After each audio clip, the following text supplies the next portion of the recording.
Je l'ai connu au Cégep de Saint-Jean. Il était considéré comme l'un des meilleurs athlètes au Cégep de Saint-Jean.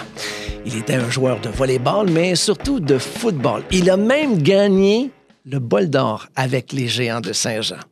Puis un jour, je l'ai redécouvert comme animateur, comédien, humoriste avec Jean-Marc Parent. Je l'ai vu comme scénariste et conférencier. C'est avec beaucoup de plaisir qu'on le reçoit. Winnemere Norbide. Bonjour. Comment ça va? Ah, c'est un honneur, François, d'être ici, que tu me demandes de venir te donner une entrevue. Je suis très, très, très touché. Winnemere, première question. Comment t'es passé du terrain de football à la grande scène? Ben, écoute, c'est un long processus, mais disons que pour faire une histoire courte, le football, le volleyball et le soccer m'ont forgé en tant qu'être humain, à apprendre à me tenir debout. Et à un moment donné, en secondaire 5, mon prof de français m'a demandé si ça me tentait de jouer une pièce de théâtre qui s'appelle Les héros de mon enfance de Michel Tremblay. Alors, comme je te dis, te faire une histoire courte, ça a semé le rêve dans ma tête que je pourrais peut-être être un acteur suite à la représentation qu'on a eue. Et là, je me suis mis à rêver. Mais moi, venant d'une famille haïtienne traditionnelle, et chez les Haïtiens, si t'es pas vraiment un professeur, un directeur, un professionnel, un médecin, un avocat, ben, t'es peu de choses. Alors, j'avais beaucoup de résistance. À la maison? À la maison, pour aller batifoler du côté de l'artiste en moi.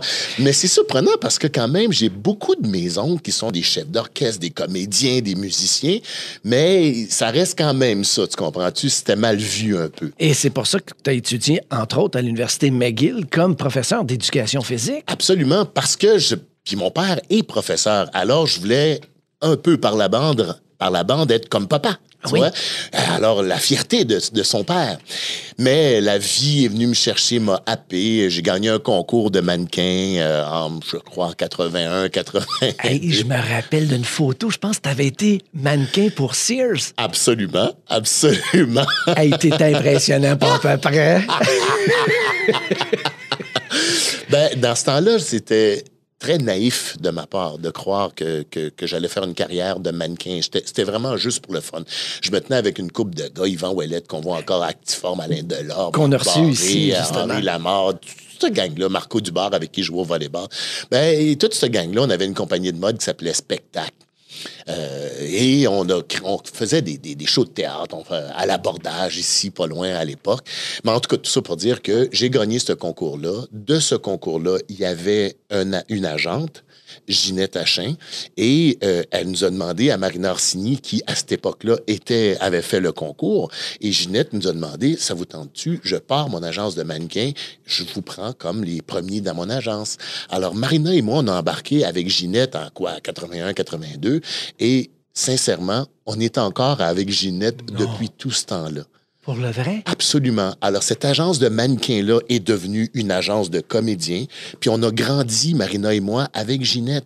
Ça fait quoi, je sais pas, là, 36 ans qu'on on est encore avec Ginette dans cette même agence-là. Alors, j'ai fait des petits rôles, j'ai fait de la figuration, j'ai fait des petits rôles, des moyens, des grands rôles. Puis à un moment donné, il est arrivé une situation où est-ce qu'il a fallu que je fasse le saut, que je prenne ma décision. Est-ce que je continue d'être un peu... c'est pas fin de dire ça, mais d'être un peu tout. Tu sais, j'étais à l'université, je faisais du stand-up avec Jean-Marc, je faisais partie d'un groupe de chanteurs a cappella qui s'appelait Les Artichauts avec Chantal Lamarre, Claudine Mercier, et je faisais de la compétition dans ces 3 disciplines-là encore. En plus, je sais pas comment j'ai fait pour aller à l'université en même temps. Puis à un moment donné, j'ai fait « OK, j'arrête tout. » J'arrête tout, puis pour être encore plus franc avec toi, c'est une peine d'amour que j'ai eue. Et suite à cette peine d'amour-là, je me suis dit, je vais faire une chose dans la vie, puis je vais essayer de bien la faire, c'est devenir comédien. Alors, j'ai tout arrêté, tout. Puis là, j'ai commencé à prendre des cours de chant, de danse pour perfectionner mon art, tu comprends-tu? Et j'ai pris des ateliers avec un grand homme qui s'appelle Warren Robertson, qui venait de l'Actors Studio à New York. Oh. J'ai étudié pendant 7 ans avec lui, avec une autre femme qui s'appelle Jacqueline McClintock, parce que je voulais approfondir mon anglais encore plus. Et tout ça fait que, avec tout ce bagage-là, ben j'ai pu avoir plus de crédibilité, jouer au théâtre dans des grandes pièces avec des grands acteurs, avec des grands metteurs en scène, faire de la télé, avoir plus... Parce que faut pas oublier que j'ai pas fait d'école de théâtre. Fait avec ça, j'ai commencé à ne plus être un imposteur. Ah. Parce que c'est ça l'affaire aussi, c'est tu viens de quelle école, tu comprends? Oui, exact. J'avais pas d'école de formation. Fait c'est tout ça qui a fait que depuis, je te dis, puis c'est quand même quelque chose, c'est pas lourd, là, mais ça fait pas si longtemps que ça que je sens que je ne suis plus un imposteur, puis j'ai ma place. Quand je vous dis que ce gars-là, il a du talent, pas à peu près, puis je suis content d'y parler. Ça n'a pas de bon sens.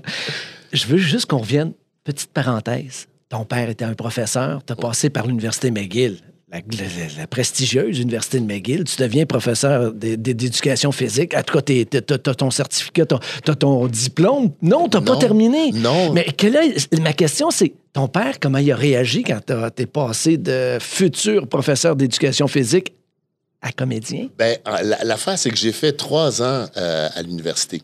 Et pour être franc encore plus, c'est que la première année, on est rentré autant avec Alain Delorme, il y avait Martin Larreau, il y avait Yvan Campbell. On est rentré, on était 4 qui étaient des gradués du cégep de Saint-Jean avec le bol d'or dans les mains. C'est ce que j'allais dire. Et on est rentré en psychologie à McGill parce qu'on nous avait dit qu'il n'y avait pas d'éducation physique. Et bon, c'est pas grave. On est rentré là, on a fait une première année, puis après ça, on a, en bon québécois, switché pour l'éducation physique. Mais la vie a fait que, dans mon cas à moi, 2-3 ans après, on m'a offert un rôle principal dans une série et j'avais le choix de soit continuer à faire ma dernière année de McGill ou ben non, de faire, OK, je fais le saut, je lâche tout, puis je m'en vais faire ça. Et c'est le choix que j'ai fait. J'ai décidé de tout arrêter pour m'en aller faire ce show-là qui s'appelait Bonjour Docteur, puis on m'avait donné un rôle principal là-dedans. C'est fantastique, hein, parce que moi aussi, il me manque 3 cours à l'Université de Montréal pour avoir complété mon... Imagine. Mais je regrette pas. Pas du tout. J'ai enseigné quand même. J'ai pu enseigner l'éducation physique. On m'a offert un poste à Saint John High School qui était pas très loin de la maison de papa et maman. Et j'ai pu enseigner aussi le français. Mais j'étais heureux. J'étais comme un petit poisson dans l'eau. Je suis d'abord et avant tout un pédagogue. J'aime ça, enseigner. Je donne des cours. Un communicateur. Absolument, François. Oui, exactement.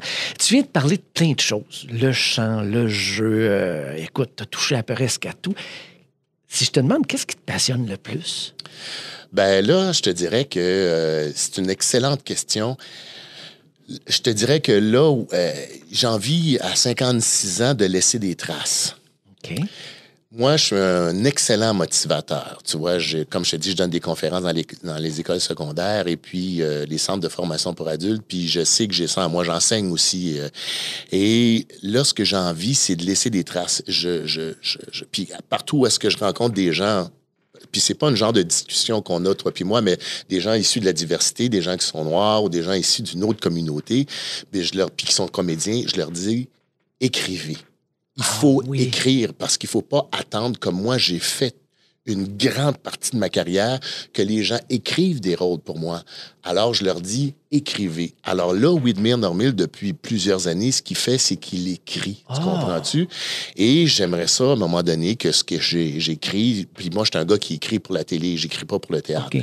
Alors, je fais mes devoirs dans le bonheur et dans la légèreté, mais dans le lâcher-prise aussi, qui fait que si ça marche, mais si ça marche pas, le moment présent est extraordinaire, tu comprends? Ça ressemble à quoi, ce que tu écris? À une série. Oh, une vraie policière? Je peux pas trop en dire, mais c'est une dramatique, mettons, série dramatique. C'est ce que je fais, c'est ce que je veux insuffler à tous les jeunes issus de toutes sortes qui sont différents, de leur diversité, d'écrire. C'est par là que ça va. Le changement va se faire par là. Est-ce que la réalisation t'intéresse? Pas du tout. Non? J'ai techniquement pas ce qu'il faut pour ça. Il faut que tu ailles faire des cours, l'INE, soft. Mais moi, c'est vraiment, je crois que la base de tout ça, c'est la création et la création vient de l'écriture. Alors, c'est pour ça que le théâtre, j'ai pas assez de connaissances, mais j'ai vu beaucoup de shows de télé. Je suis un consommateur de téléséries, tout ça, puis je pense que tout le monde a de quoi à dire, tu comprends? Oui. Ben, c'est quoi? Raconte-moi une histoire. Ça, c'est la plus belle phrase qu'il n'y a pas. Ouais. Raconte-moi une histoire. Et laisse aller ton imagination. Absolument. On a parlé de théâtre, cinéma, télévision. J'aimerais savoir, avec du recul, c'est loin d'être terminé ta carrière, loin de là, là, mais avec du recul, les beaux rôles que tu as eus. Ben, c'est fou, hein, mais j'ai joué... La vie est excessivement bonne, comme je te disais tantôt, dans la dernière année de 2 ans, tu sais. Mais j'ai pu jouer l'année passée... avec Serge Denoncourt, une pièce qui s'appelle Edmond. C'était au TNM. Okay. J'ai joué après ça. Ça, c'était fabuleux. Là. Puis, tu sais, je suis pas un gars qui... Je suis ouvert, mais je suis pas un gars qui va se vanter de ce qu'il fait. Tu comprends-tu? J'appelle pas mes amis puis ma famille pour leur dire « Venez voir ce que je fais. » Je fais mes affaires, je suis fier de le faire, mais ça reste là. Tu sais. Je m'en vante pas. Mais Christy, Frank, j'ai joué l'année passée au début de l'année avec Robert Lepage, pour Robert Lepage, une pièce qui s'appelle Coriolan. C'est un Shakespeare que je suis allé voir à Stratford l'année passée. Écoute, puis il m'a offert le rôle sans passer d'audition, je te jure. Puis il me connaît pas, là. Ah non, mais tu vas où après ça? Tu comprends-tu? Parce que c'est Robert Lepage qui t'a offert un rôle. Mais je me suis investi. Tu sais, moi, le talent, je crois pas à ça. Moi, je crois au travail. Oui, exactement. Moi, je crois que la vie, c'est 80% de travail puis 20% de talent. Tu sais, puis 20%, tout le monde a ça. Mais j'ai travaillé, je voulais, puis ça super. J'étais très, très, très content de moi. Mais je fais un show aussi que présentement, en tout cas, c'est sûr que, en tout cas, je vais finir avec mon autre affaire, là, mais je fais un show qui s'appelle Baobab, qui se trouve être un conte africain. C'est un genre de kirikou québécois. C'est écrit par Hélène Ducharme, de la compagnie Motus, et ça fait 13 ans que je fais ça. Mais, Frank, je fais ça en français, en anglais et en espagnol. Pour le vrai? Et on fait ça coast to coast au Canada. On va jouer aux États-Unis. Et là, je suis allé la jouer il y a 4-5 ans à Madrid. Tu comprends-tu? On est allé jouer 8 représentations en Espagne. C'était fabuleux, mais il n'y a personne qui sait ça, tu sais. Ben non, absolument pas. Puis tu devrais en parler. Ben là, on en parle, là, mais il faut publiciser ces choses-là. Ça n'a pas de bon sens. Et je ne parle pas espagnol. Mais c'est ce que j'allais dire. Je savais même pas que tu parlais espagnol. Je parle pas. Mais j'étais un travailleur, tu comprends? C'était le défi qu'Hélène m'a donné. T'as appris ça par phonétique? Ben oui. J'avais un coach. Ça m'a pris 10 mois. J'ai travaillé, man, comme un métronome. Là. Tic, tic, tic, tic. Et pour aller la jouer 7 fois, et on s'entend, là, on fait, du théâtre pour enfants, c'est du théâtre de pauvres, là. Oui. Mais tu me demandes de recommencer, j'étais prêt à recommencer là. Ah, c'est sûr. C'est fabuleux. Et bien sûr, excuse-moi de te couper. Ben non. Passe-partout, que je suis en train de faire fardoche, ben c'est des moments extraordinaires. C'est un beau cadeau, ça aussi. Ben, François, c'est 36 ans de semer. C'est un parallèle qui est assez boiteux et faible, mais là, je récolte comme mon personnage. Écoute, Wilmir, honnêtement, là, moi, les gens qui me disent « t'es chanceux » parce que, non, j'y crois pas, moi. C'est le travail. C'est le travail, la persévérance. Si les gens savaient le nombre de fois qu'on a dit non à cette personne-là, puis finalement, il a persévéré, puis il a réussi. C'est pas de la chance, ça. C'est pas de la chance. Ça n'a rien à voir avec la chance. C'est une tête de cochon qui va absolument réussir. T'es gentil, merci. Je le prends, mais c'est vrai. C'est vraiment ça. Puis, tu sais, dans mes conférences, je dis toujours, comptez pas le nombre de fois que vous tombez, mais le nombre de fois que vous relevez puis vous continuez. Ben, c'est ça, ce métier-là. Tu sais, je suis allé... Là, 2-3 semaines, Yvan faisait un truc pour le Bonne Mine, je me souviens plus. Oui, Opération Bonne Mine, qui est organisée par Actiform et Yvan Ouellette. Absolument. Puis, Yvan, comme je te dis, Yvan, Alain, c'est des grands amis à moi. Puis, je suis allé donner une mini-conférence partage où est-ce que ce que je disais, dans le fond, en toute humilité, je leur disais que Saint-Jean a fait de moi ce que je suis présentement, tu comprends? C'est-à-dire? Ben, des gens comme toi qui m'ont côtoyé, qui m'ont aidé, qui m'ont tendu la main, puis c'était les Yvan, les Alain, puis il y en a plein d'autres, tu sais, des familles qui m'ont pas hébergé, mais qui m'ont... On se construit. Adopté. Ben oui, puis il y a une expression africaine qui dit que ça prend un village pour élever un enfant. Oui, ben c'est ça, tu comprends-tu? Tous ces gens-là, on faisait partie des premières familles haïtiennes au Québec, nous autres. Écoute, il n'y avait pas beaucoup de Noirs à Saint-Jean-sur-Richelieu, là. Non, puis ça n'a pas été... Il n'y a pas tant de monde qui le savent, mais ça a été tough en tabarouette quand on est arrivé. Hein? Mais c'est ça qui m'a surpris, parce que moi, Winmir Normid, dès que je l'ai connu, c'était pas le plus grand chum, mais on a toujours été content de se parler. Et quand j'ai lu dernièrement que ça n'a pas été facile pour toi quand t'es arrivé, ça m'a jeté à terre. Ben, François, puis même à cette, comme je te dis, mini-partage que je suis allé faire pour mes amis, ben, je leur disais que moi, j'ai été intimidé quand j'étais jeune. Mes 3 premières années en parlant, comment je pourrais dire ça, mes 3 premières années ici au Québec. Je suis arrivé, j'avais 6 ans. Fait que 6e année, en première année, 2e, 3e année, je me suis fait en bon Québécois taper sa gueule, tu comprends-tu, par un gars, puis je me suis ramassé à l'hôpital, saigné, point de suture. Les 3 premières années de ma vie, c'était ça. Ma sœur aussi, elle s'est fait agresser, tu comprends-tu? Ça a été tough quand on est arrivé. Donc. Ça a été tough, mais c'était ma réalité à moi. Fait que c'est pour ça que je te dis, j'en ai du monde qui m'ont tendu la main, puis qui m'ont dit lâche pas, puis je me suis fait des amis, mais c'est comme ça qu'on se construit, tu comprends? On se lève, puis on continue. Je me suis fait des amis, mais c'était ma réalité à moi. Et c'était difficile, j'allais dire, seulement parce que la différence... Ben, François, regarde, quand t'es jeune, on est tous différents, right? C'est sûr. Tu sais, dernièrement, là, ça fait une couple de mois, j'ai su que, je sais pas si tu as déjà regardé la série Les Beaux Malaises avec Martin et Matt. Ben, celle qui fait sa fille, là, c'est une petite blonde. Oui, puis c'est pas facile pour elle à l'école. Elle s'est fait intimider solide, la jeune fille. Fait que, tu sais, on appelle ça une expression, un bully. Quelqu'un qui fait du bullying, qui est un intimidateur. Intimidateur, c'est ce que je cherche. Alors lui, là, cette personne-là, là, peu importe qui t'es, là, toi, François, là, tu portes des lunettes, là, il va t'énerver, puis il va essayer de les casser, tes lunettes. Ouais. Moi, c'était ça. Il y en a une autre que c'est une grande mince. L'autre que c'est un patapouf un peu. Tu comprends? Écoute, moi, j'étais gros comme ça, puis j'avais les dents complètement par avancées, en avant. C'était pas facile. Ben, c'est ça. Fait que moi, c'était ça. Je peux pas dire que... Je serai toujours fier, puis c'est ce que je disais dans mon partage, je serai toujours fier de ma terre d'accueil, tout le temps. François, ça me fait, comme je t'ai dit tantôt, d'emblée, c'est un honneur pour moi de venir te voir, de venir par respect pour tout ce qu'on a été quand on était jeune, tu comprends? Je respecterai toujours toute ma vie, ma terre d'accueil, puis toute ma famille vont la respecter aussi, parce que ces gens-là nous ont tendu la main. Ils nous ont aidés à continuer et à être, autant mon frère, ma sœur et moi, en tant qu'enfant, mais ma mère et mon père, à être ce qu'on est aujourd'hui. On peut pas renier ça, tu comprends-tu? Le Québec est une terre d'accueil qui est fabuleuse. Fait que je n'accepterai jamais qu'on dise que les Québécois sont racistes. Il existe des cons sur la planète. Il y en a partout.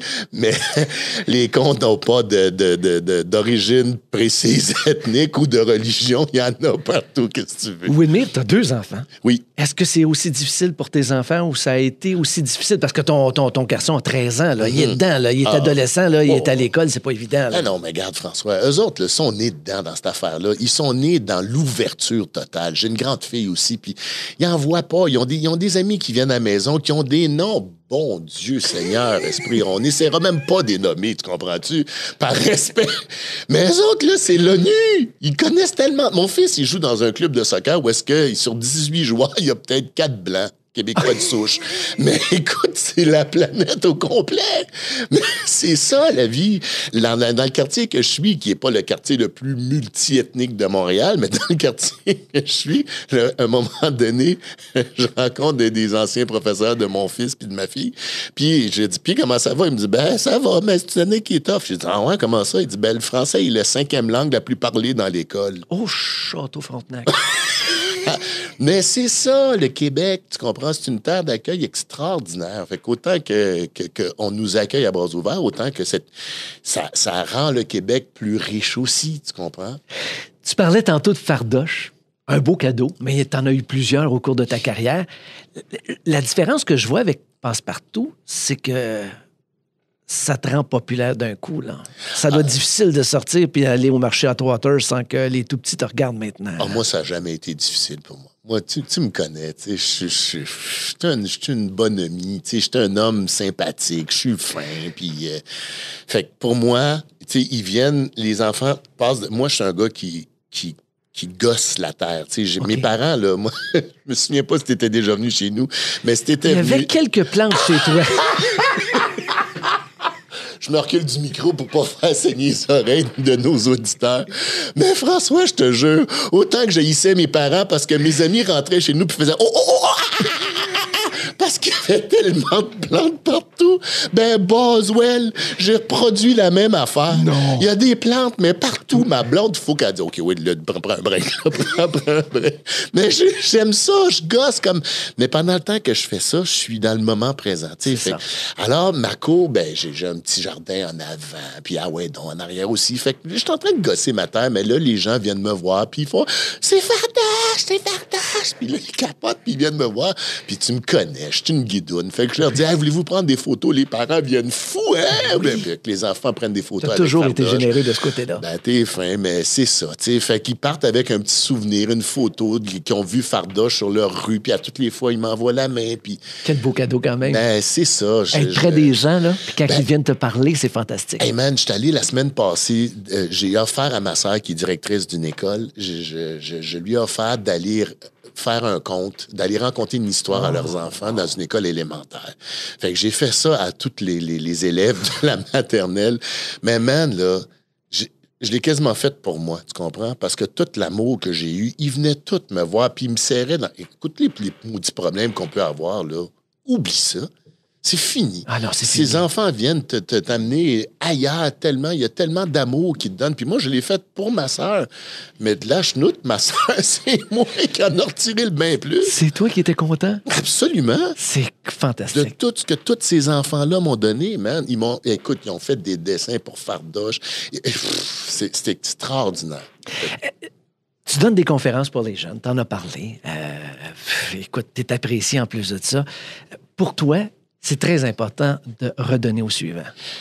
Oui, beaucoup. Parce que, comme je te dis, on m'a donné beaucoup, qui fait que... Il y a une phrase qu'une grande amie à moi, Céline Allais, m'a dit, qui est réalisatrice, tout ça. Elle dit « Je suis ce que je suis de ce qu'ils ont fait de moi. » Wow. Et c'est une magnifique phrase. Puis la ville, les gens, les pères, les mères, les directeurs, les gens que j'ai côtoyés, autant chez Sears que tu parlais tantôt, que j'ai fait de la mode. Mais j'ai travaillé là pendant 5 ans, tu comprends? Puis j'ai travaillé autant à l'hôpital, au Centre Gertrude de la France. Fait que on a vu du monde, là. Tu sais, j'en ai vu du monde. Ben ces gens-là m'ont, tu sais, des fois, c'est un sourire, une tape sur l'épaule qui m'ont permis de continuer parce que c'est pas un combat, mais c'est pas nécessairement... Il n'y a pas de métier facile sur la Terre, là, mais mon métier, avec ce que j'avais de croire qu'à 16 ans, que je pouvais rêvasser d'être un comédien puis de réussir sa carrière en étant noir, c'était un gros défi parce qu'il n'y en avait pas tant devant moi. Là. Il n'y en avait pas. Là, pas d'exemple. Mais pour moi, c'est ça. Je redonne, je veux redonner. En venant te voir, c'est un peu ça que je fais. En donnant des conférences, puis des fois, je vais à mon ancienne école, à Armaracico, puis je la donne gratuitement, tu comprends-tu? Parce que c'est là où est-ce que tout a commencé pour moi. C'est là que j'ai commencé à avoir des étoiles dans les yeux, puis de me mettre à rêver que peut-être que je pourrais être un comédien, un artiste un jour, tu comprends-tu? Puis peut-être même y vivre de son métier, tu comprends? Fait que oui, pour moi, c'est important. Puis comme je te dis, l'écriture, pour moi, c'est aussi ça. Mon but, c'est de redonner quelque chose. De donner une possibilité, une voix à tous ces jeunes-là, immigrants qui veulent peut-être batifoler avec le métier, mais peut-être que c'est tough parce qu'ils n'en voient pas tant à la télévision, mais de leur dire, regardez, si j'ai été capable de le faire, vous autres aussi, vous êtes capables, tu sais. Sais-tu ce qui est plus fantastique en te parlant? C'est qu'il y a encore des étoiles dans ses yeux. Et moi, j'adore les passionnés. C'est génial. Wilmir Normid, merci beaucoup de ta visite. Ça a été passionnant. C'est un honneur, François. Au plaisir.